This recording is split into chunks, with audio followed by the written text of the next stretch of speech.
friends, this is David Vos. I hope you're all having a wonderful day. This is number 2 in the series of the end of the system. Now, a lot of you guys are probably thinking, okay, Dave, well, I know you know a little bit about the scriptures and spiritual matters and, esoteric wisdom. Well, what makes it, and you talk about health and all of that, and we followed you that far. But, what makes you think that you know anything about finances? I heard somebody saying, oh, this guy doesn't know what he's talking about because I'm a financier and I'm an economist and I know all of this stuff. And well, listen, here's the problem. Let's say you've got something wrong with your car. And you say, well, I'm going to take it to a mechanic because, I don't know what's wrong with it because I'm not a mechanic. Well, nowadays, what you're going to do is you're going to take it to some guy who just got out of school, some kid, and he's going to plug in this little computer, and he's going to look on the computer, and it's going to say, oh, you need a sensor that's gone bad, and you need a new sensor, or you need a new battery, or you need valves, or rings, or bearings, or whatever, this spark plugs, or something. This computer is going to tell you, he's going to tell the mechanic what it is. He's just going to say, oh, well, that's what it is, and he's trained to use a wrench, and he'll put the new one on. Back in the day, we used to have mechanics, people that could just open the hood and listen. They know how it's supposed to sound, and they knew what was wrong with it. They could drive it, it didn't have power, they checked a couple things, is it spark, is it fuel, and they knew how to fix a car. They could diagnose it themselves. Well, it's gotten to the point now where we don't have any people that know what's going on. So you can go to a professional, and they don't know. You could do the same thing. You just plug it in and look at the machine, and the machine says you need this or that, and you just go buy that part and put it on. You don't have to be an expert. But you see, there are no more experts, and there never was any experts in the economy, because the economists, what are they there for? To teach you about economy?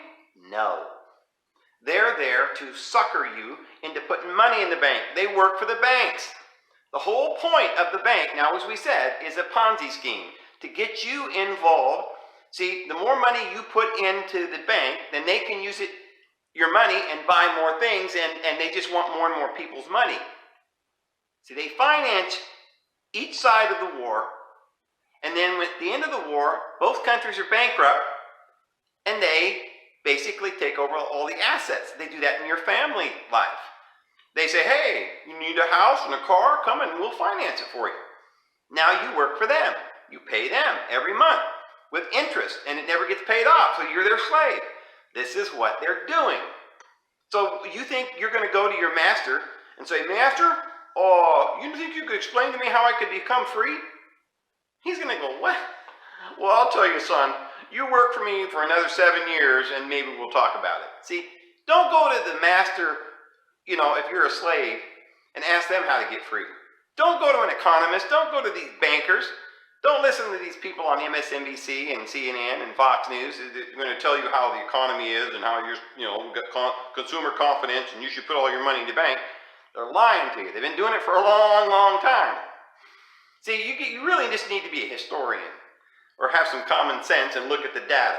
The data is that we have been going for years and years and years since 1933 at the end of the Great Depression, when we started this new system where they tried to wean us off of gold and had this fiat system where they tried to get consumer confidence, where they created this thing called the stock market where everybody could buy into the system, and this basically is a Ponzi scheme so that you'll think, well, I'll give them $1 and then I'll get $10.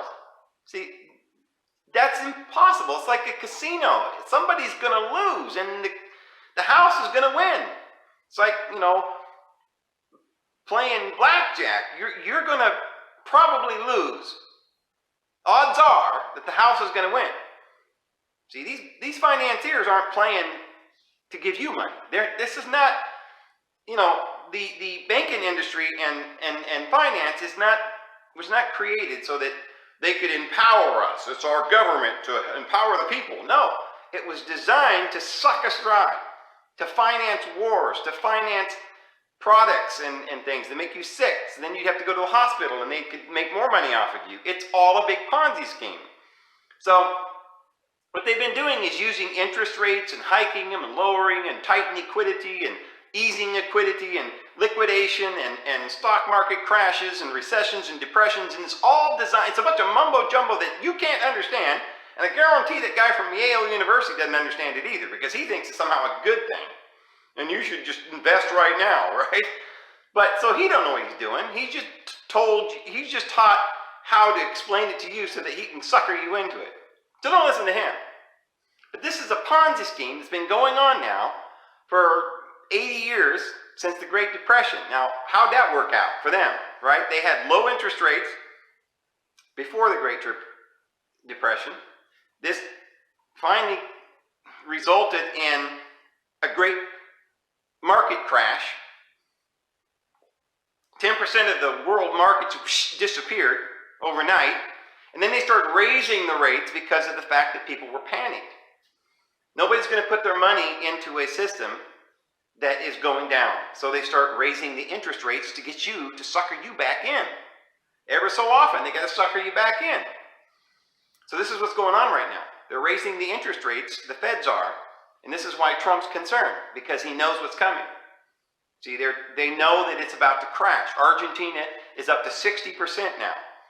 And it's over 10, 15% in many different countries, because they're trying to hold this together, because they know any minute it's going to go down. But they don't want to announce it on Fox News, friends. So you're hearing it from me. They're not going to announce it on NBC. That Kramer guy is going to come out there and say everything's just fine and consumer confidence is really great and the last Christmas season was better, better economy than we've had in years, and they're going to keep saying this shit, and they're not going to, you didn't even know that Argentina is on the verge of collapse, did you? You heard about Venezuela, but you were just told, oh, that's because they were socialists. You're not hearing that the reason for Brexit, that Europe's just on the verge of collapse, and England's getting out. That's why our president is trying to build a wall around this country, because he knows what's about to happen. And when the economy goes down worldwide, millions of people are going to try to get over here, because there ain't going to be no food in many of these third world countries and places like Argentina and Venezuela and Bolivia and Honduras and these places. They're just going to be starving. And we're going to say, oh, well, we should be Christians and we should help them out. Well, we could try. But when literally 1 billion people are starving all around the world, and we've only got 320 million people over here and so much room, we can't just say, oh, just come on over here, and then we're going to starve. There's going to be some serious consequences to all of this. It's not somehow or another the American people's fault that this Ponzi scheme has been going on for a long time. But it is our fault if we don't pay attention right now and get our money out of the market immediately and start buying seeds, shovels, tools, get land. Land, you see, if you own the land, you have a contract that says, I purchase as a deed. See, they got to go by the law as best. If they can get a loophole around it, like they've got little loopholes in the law. If you've got money in the bank, they can just confiscate it. But if you have a deed, it's pretty hard for them to take that.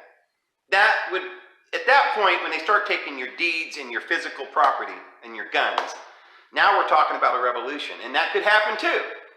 But that's the last thing that happens when they come to take our children and our guns and our physical commodities.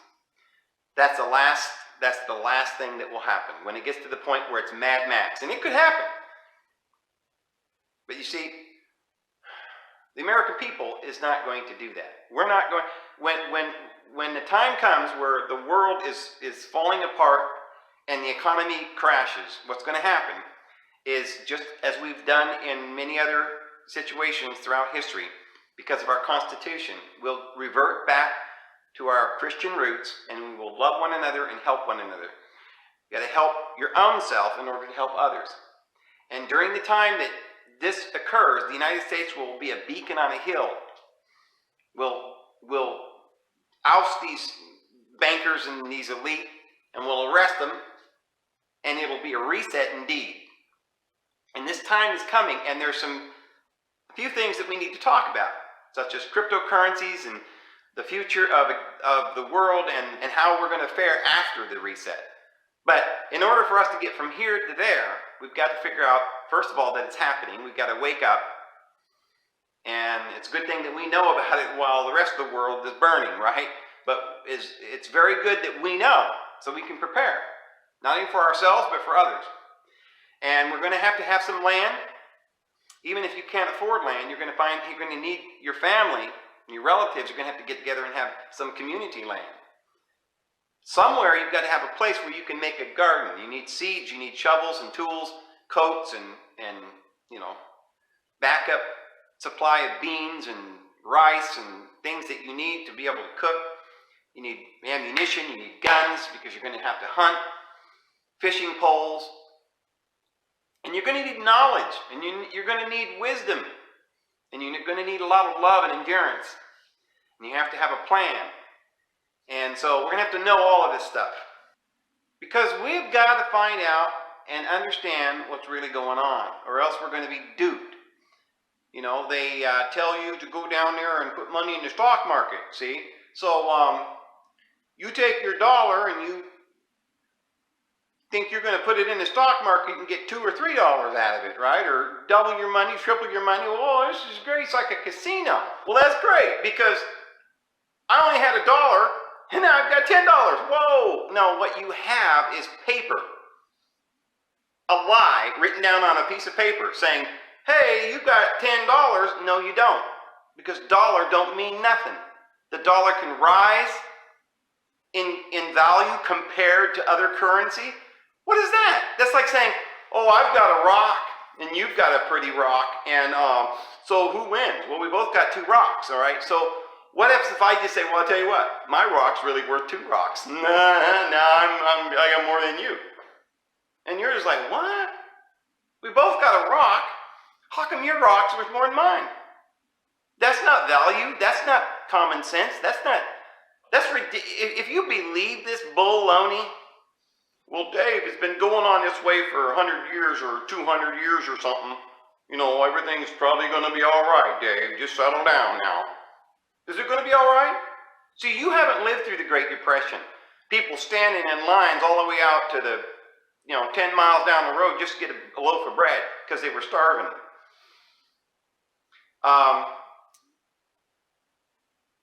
So if we've been, progressing, and now we have all these fancy houses and fancy cars and everything, and this has been going on all this time since the Great Depression. When was that? 1933 is when it ended or something. So what, in the last 80 years or 90 years or whatever, we've been doing just fine, right? In the last 80 years. So, what are you complaining about? We had a good run, and now you're saying everything's about to go down, right? Yeah. And basically the reason why we know this is because we just have too much debt. So it's like this. Let's say that you have a job and you make $1,000 a month. I know that's not very much, but just to keep it simple.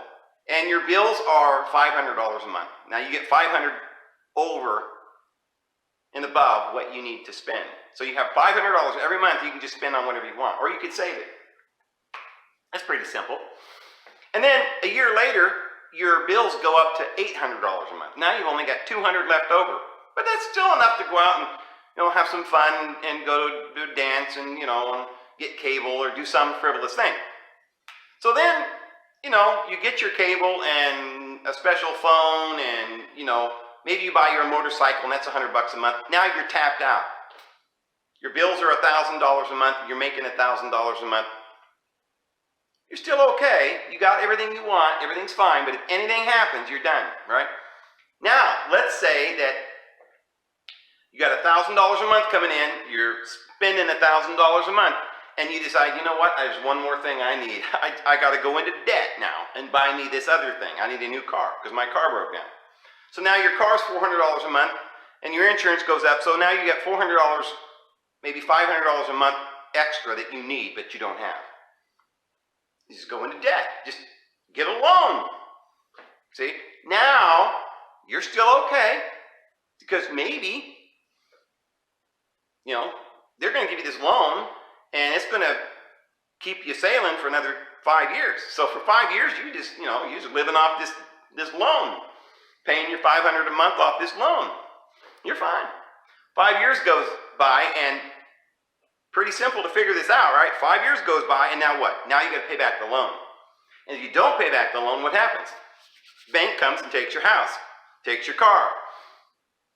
Your family's out in the cold. Now you can't get to work because you don't have a car. So now we're talking about collapse. Now, how did I figure that out, genius? See, I figured that out with math. 2 and 2 is 4, man. That's simple. And you don't need to be a financial, connoisseur, and you don't need to go to, Yale University to figure this out. You see, for a long, long time, and I know in dog years, this is a lot more, right? Because we're talking about, not just your own personal finances, but we're talking about the finances of the entire country, or maybe the world.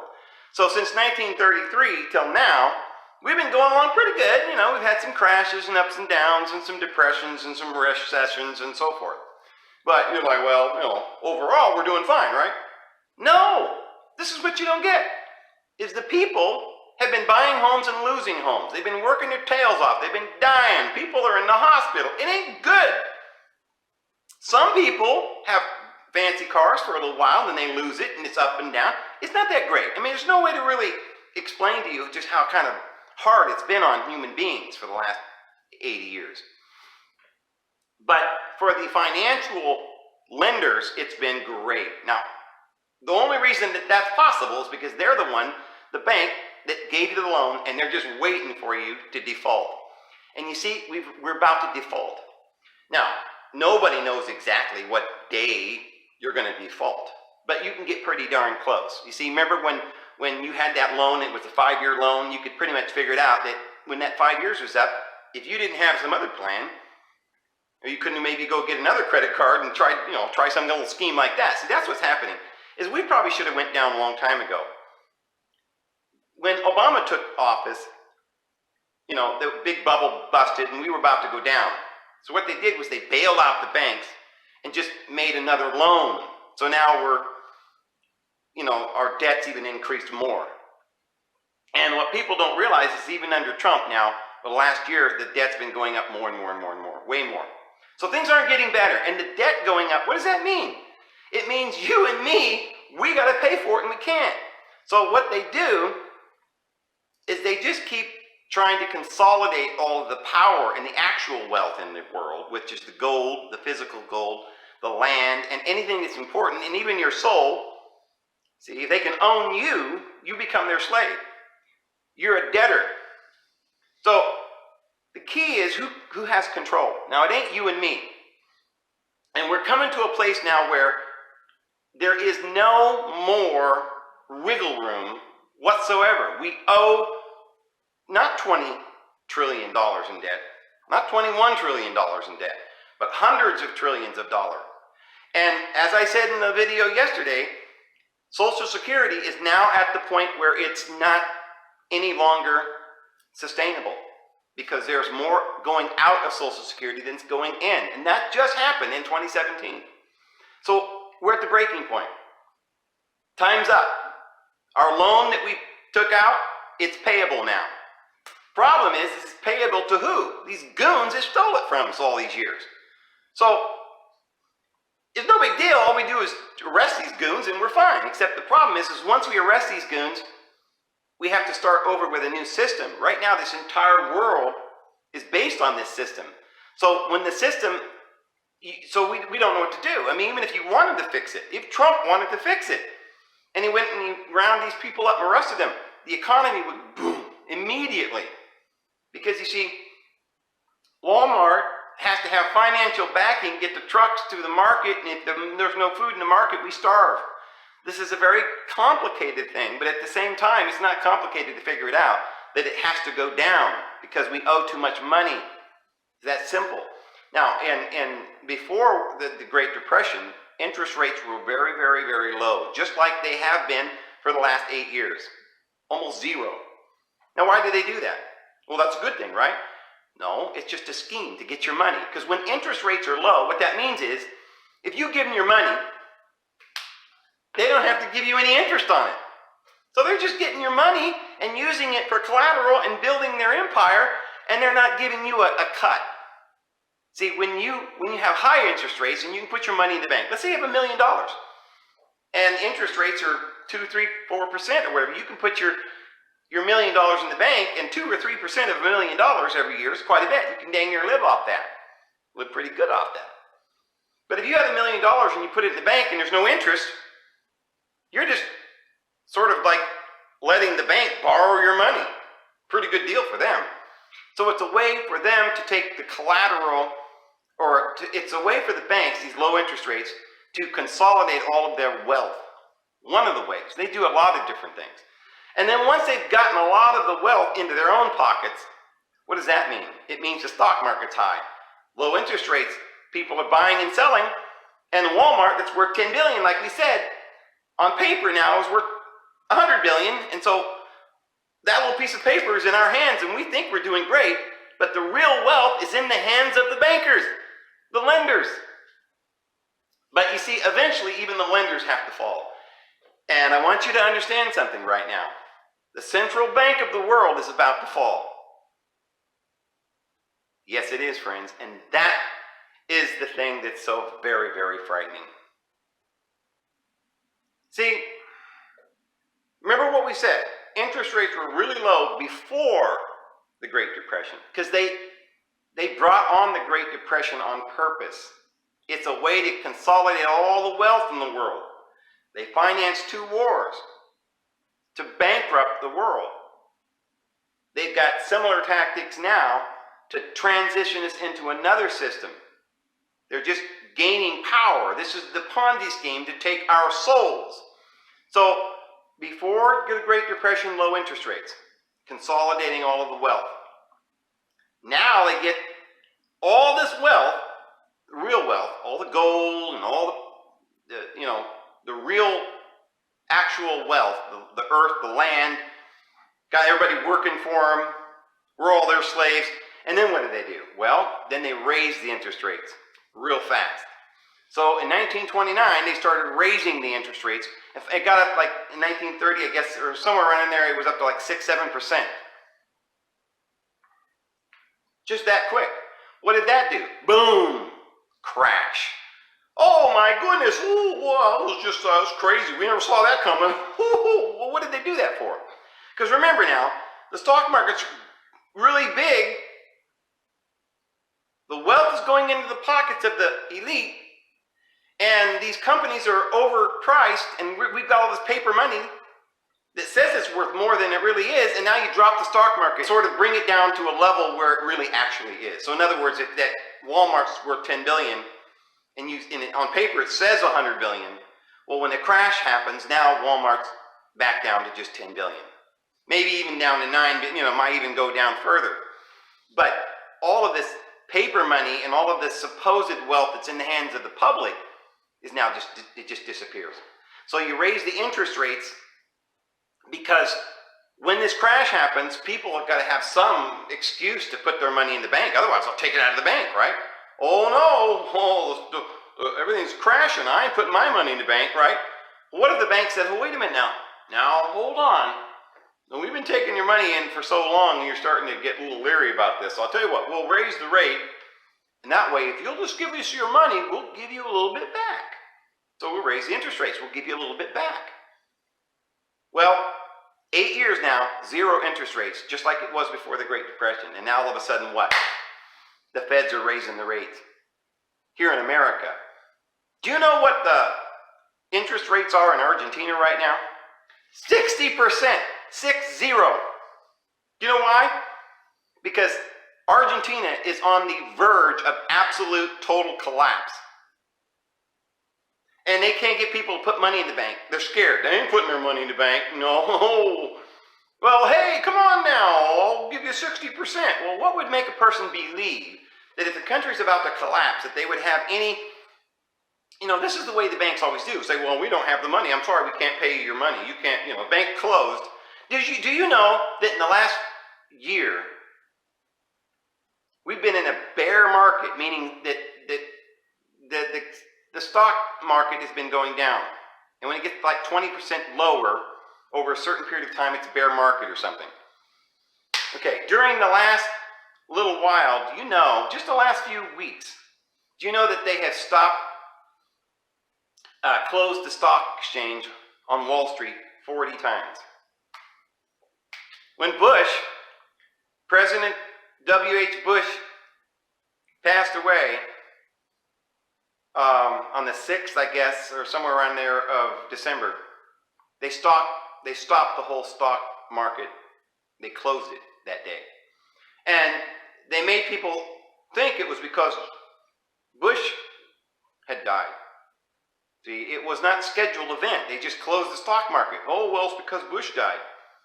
But you see, the day before that, there was this volatility on the New York Stock Exchange, and it was going down like this. So they had this brilliant excuse. Oh, George Bush died, and they made this big deal out of it, and they stopped everything to sort of slow down the momentum of the drop. Well, they slowed it down a little bit, but then over the last week, it's been going up and down and down and down, and then we had the largest percentage drop in the history of the stock market 2-3 days ago. And then the next day, it went back up again. See, they're consolidating their money, taking all of this overpriced stocks down to where it's back supposed to be. This is a crash. But when this happens, what's happening is that the elite are trying to get their marbles back because they're going down. See, the World Bank is about to collapse. Greece, remember, you've been hearing about that for a long time. Brexit. Why is there Brexit? Because England knows that Europe's going down. They don't want to go with them. Why is Trump trying to build a wall around this country? Why is Trump trying to make this deal with China and improve our economy? And it's just so important, right? Because he knows that we're about to go through a global reset. And there's going to be a few people hunkering down and see if they can get through it. I guarantee it cannot go much longer. Europe, France, Italy, about to go.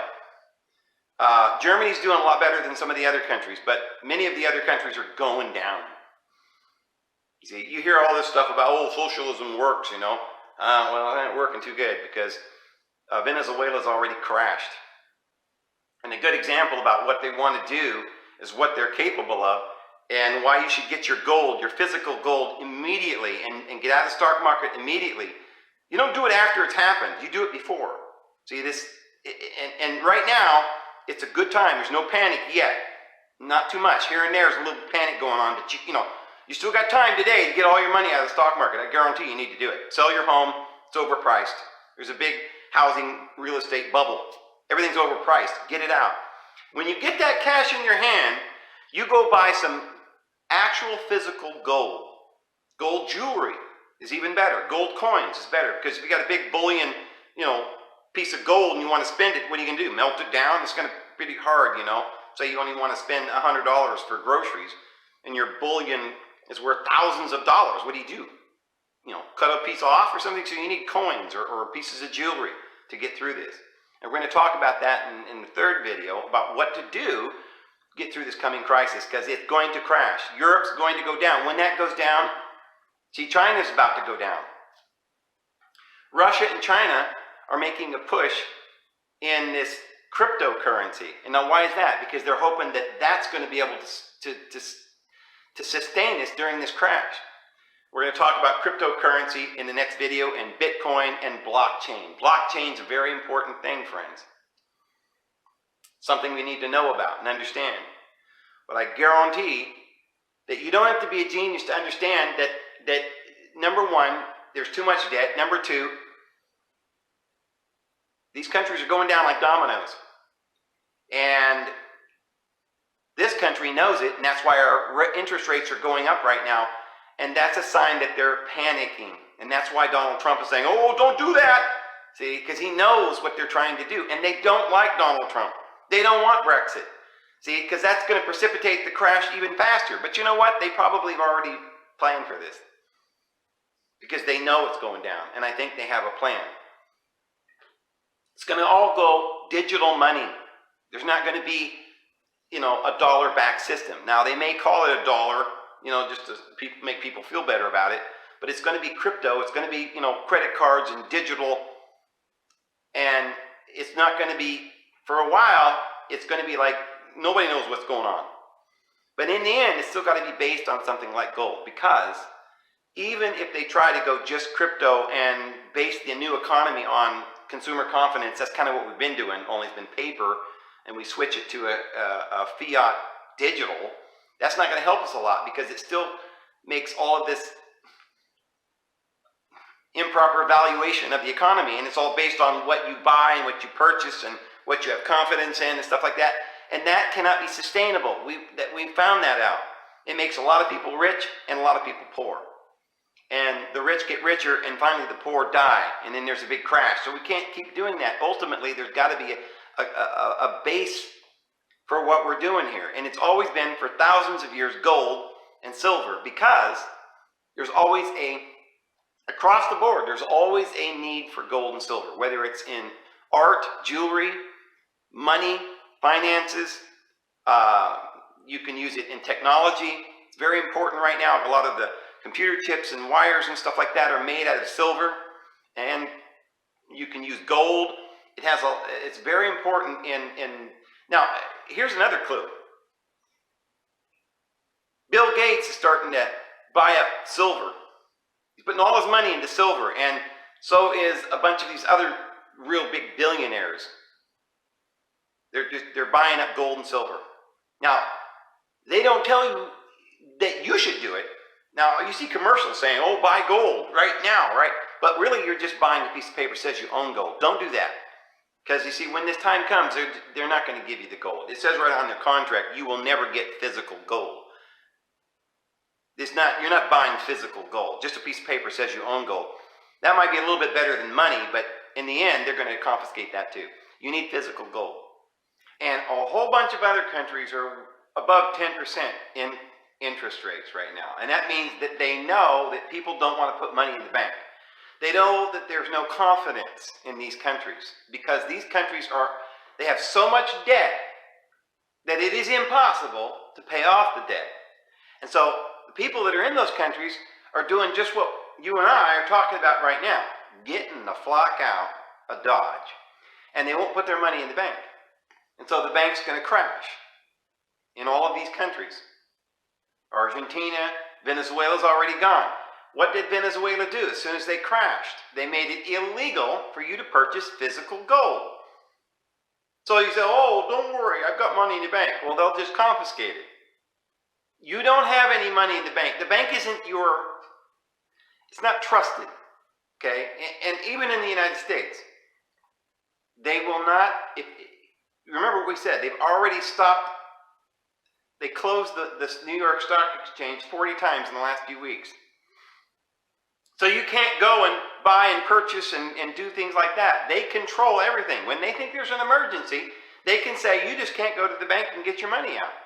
And just like, in 2008, there were people that lost everything. Just lost it all. That's what'll happen. So don't try to count on your pensions or the money you got in your bank or a piece of paper says you own gold, because you see, when times go, when everything collapses, then that's just a piece of paper and you're not going to have anything.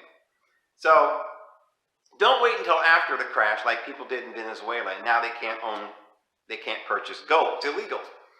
But you see, if you purchase gold, physical gold in Venezuela before this law, what are they going to do about it? You got it hidden somewhere, and you can take those coins, those gold coins, and go and purchase a ticket out of that country, or you can find some land, or you can go garden and you can get through it.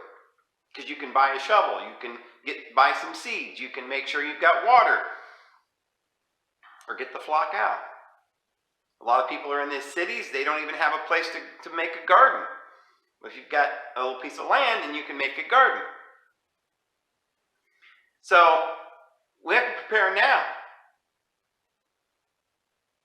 So many of these countries in the world that are on the verge of collapse, some of them already have collapsed, such as Venezuela, Argentina is just right now collapsing. And so what they're doing is they're going into this panic mode. Turkey has repatriated their gold standard. They're basically taking themselves out of the system because they could no longer continue on. They're about to collapse. And so Venezuela's done the same thing. They're trying to put gold back as their standard. Venezuela and Turkey. Now, I don't know how the central bank of the world is going to really react to this, but the other banks of these other countries are basically losing confidence in the global system. And enough countries are already getting to the point where they're going down, and other countries are losing their trust. Russia and China are now going to cryptocurrencies. So you see, it is just a matter of days or weeks or even maybe months. They might be able to prop this up just a little while, but maybe here in the United States they can prop this up for a little while. However, one by one, all around the world, we're going to hear of countries collapsing economically. And as each one goes, I mean, depending on what they can do about this, and sometimes they can prop these things up. As long as they got consumer confidence here in America, they've got the media. They can tell us, oh, everything's fine, don't worry about it, just keep putting your money in, keep raising the rates, and people are like, oh, wow, this is great. Put our money in the bank because we get interest. See, like I said, Argentina is now up to 60%. Trying to sucker people back into the bank because this is their last hope. But the gig's up, and the Deutsche Bank, that basically is connected to all of the other banks of the world, all the other central banks, it's going down as we speak. And they're losing their marbles right now. So you can do a little investigation in that yourself. Go on to Google and look it up. And you can see how all of these countries in the world that are about to go down and collapse are getting out of the system because they've got no other choice. And as they leave the system, then the global system falls. And so Deutsche Bank has already been delisted. Now that's basically the central bank for the world. All the other banks are sort of interconnected. And so basically what they're saying is that it's going down. It can take a matter of weeks or months, but it's going down. So friends, that's my second video on this series. So the third video that we're going to do next, I want to get into our own personal responsibilities and what we can do as individuals. And, if we don't plan this out, we're not going to fare well. The other thing is I want to talk about blockchain and cryptocurrency and the future of the computer system and how we may have a solution for all of the censorship and the banking system, and we might have an answer here. So let's delve into whether or not this Bitcoin and cryptocurrency and all of these blockchain ideas are going to actually be of any value. Or are we just all going to go back to the days of the covered wagon and, our guns and, and live out in the woods and stuff? I think we're going to get through this crisis, and the world's actually going to be a better place after we get through it. And so I'm going to explain why that's going to happen. Our Father in heaven has been watching over us and guiding us through all of this. It's by divine inspiration that we had the Constitution. And that Constitution is going to be the one thing that's going to actually get mankind through this. And so it's going to be the American people that are going to be relied upon, and some other people around the world that we're going to have to go back to our roots and start helping one another and loving one another and pull ourselves out of this. And I think we're going to be able to do that. We're going to discuss that in the following video. So anyway, friends, I'm going to go ahead and go, and I hope you have a great day. This is David Vos, and we'll see you again tomorrow. You have a good one.